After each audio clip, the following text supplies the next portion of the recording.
Can Zhen Huan, blessed with both beauty and talent, truly outshine all in the imperial harem and enjoy everlasting favor? My brother shook his head, his gaze landing on the embroidered handkerchief in my hands. I don't have anyone in mind. His look became fixed, and his voice somewhat drifted off. Curiously, I looked closer and realized that the handkerchief, which Lingrong had recently embroidered and given to me, depicted a sparse oleander tree with pale pink blossoms, surrounded by a light gold auspicious cloud pattern at the edges.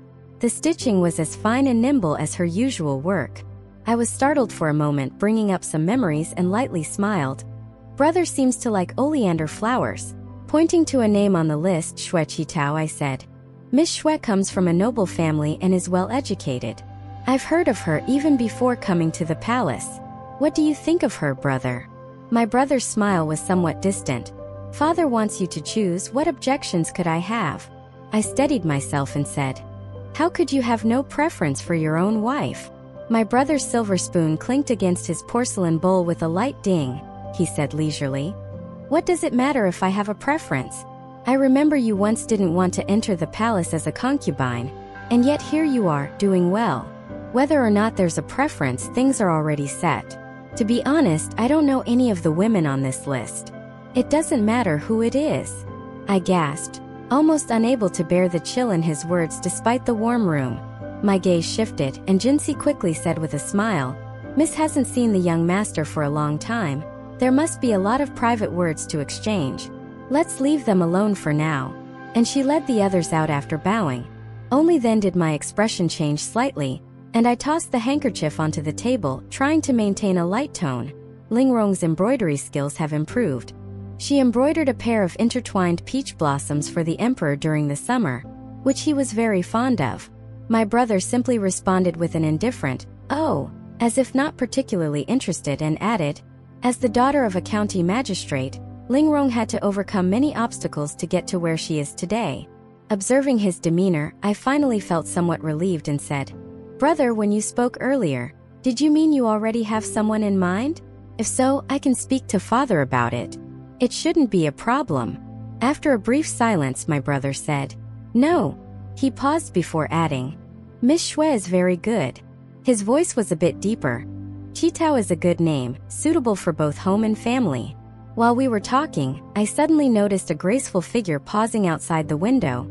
Not sure when she arrived. Almost suspecting it was Huanbi, my tone involuntarily hardened. Who's outside? Suddenly, the curtain was lifted, and a figure came in with a smile. I was about to come in, but Jinsi mentioned that Mr. Zhen was here.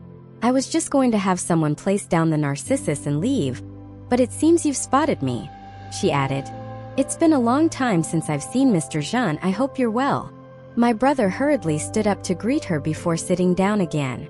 Seeing it was Lingrong, I was almost startled, thinking if she had heard our previous conversation, it would inevitably upset her. I felt somewhat embarrassed, but I kept an eye on their expressions to see if anything was amiss. Lingrong seemed her usual self, just a bit more reserved due to the presence of a man. My brother also maintained the proper etiquette due to Lingrong's status, not daring to speak up casually. There was no sign of anything unusual between them, but sitting so constrainedly made the atmosphere somewhat stiff. The incense burned gently in the room, with the smoke intertwining and rising through the gaps of the intricately carved gold incense burner, gathering and dispersing. It was hard to tell whether it blended together or disappeared, making everything before my eyes seem unclear. I had to break the silence and said, brother, would you like another bowl of sweet dumplings? I'm afraid you might not be full yet.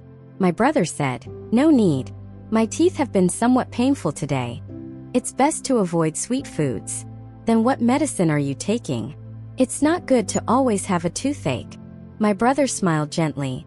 You know I've always disliked bitter medicine even though I'm a man. I'd rather bear the pain. Suddenly, Lingrong closed her eyes and took a light sniff, speaking softly. One of the ingredients in the Baiha fragrance is clove, made from the buds of clove flowers. Keeping it in your mouth can relieve toothache, and it's not bitter but leaves a lingering fragrance.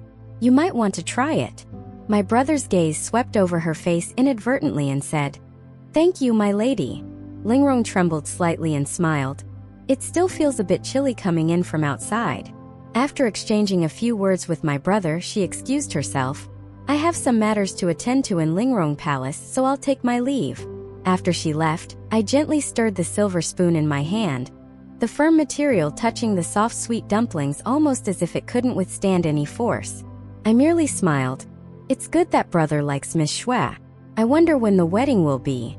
I should properly celebrate for brother. My brother had a smile resembling joy on his face, but I couldn't discern any actual happiness. He said, "It probably won't be anytime soon. I have to return to the frontier in 3 days, and the emperor has granted me permission to return every 3 months to report."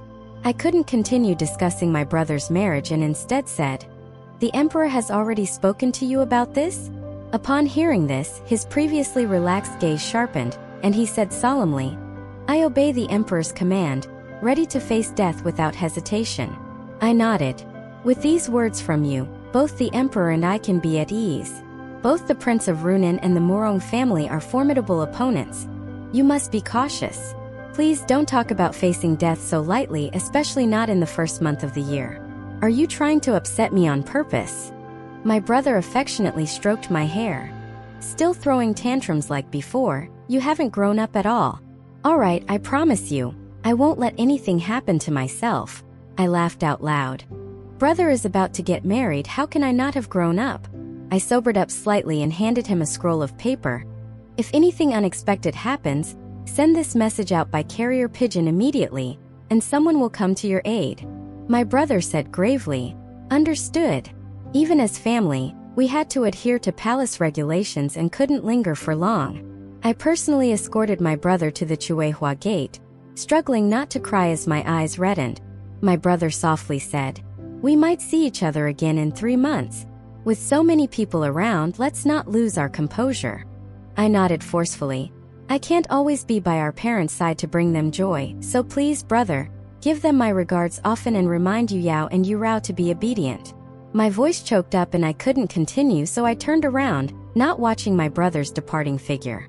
As I returned to the palace, I suddenly noticed 2 pots of narcissus placed at the bottom of the hall steps and casually asked, "Were these sent by Lady Lingrong just now?" Jingqing respectfully replied, "Yes." I pondered for a moment and then asked, "How long did Lady Lingrong stay outside before coming in?"